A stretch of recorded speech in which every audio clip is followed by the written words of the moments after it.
Well, this year was a booming year for the produce industry, but will that trend continue? Chip Carter is in the Sunshine State at the in-person Southern Exposure Trade Show to answer that question. Chip?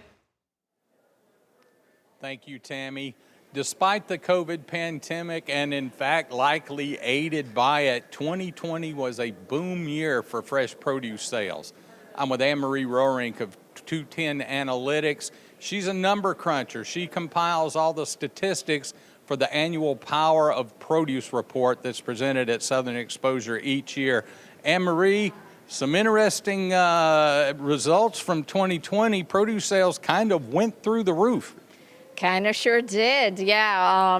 Every year we try our best to get people to buy one more orange or one more thing of mushrooms, and what happened last year was incredible.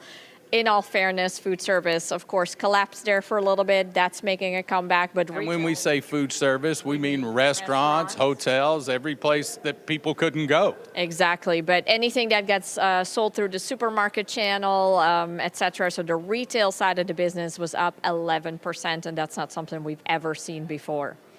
So that's a record that is likely not to be repeated, if ever. Hopefully we never have a circumstance like that again. But the goal, the idea is to always have people buying more fresh produce. What does 2021 look like? Are we seeing these trends continue through the first few months of this year? What are you projecting moving forward for the rest of the year?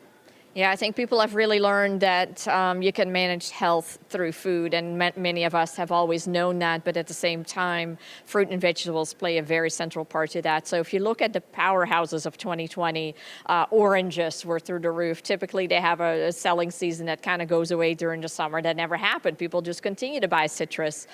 So really buying for health and wellness, buying for convenience as well. We're all a little bit tired of cooking our own meals at this point. So we're continuing to see, I think, pockets of growth, anything that addresses health and immunity, but also just having something fun and indulgent as well. And I think there's many categories in fruit and veggies that do that very well. And we will see how many of those changes remain permanent and that we carry with us through the rest of our lives. Hopefully, we'll all be eating a whole lot more fresh produce and all be a lot healthier. Back to you, Tammy. I love that. Well, thanks, Chip. And stay tuned. We'll check back in with Chip throughout the day from the trade show.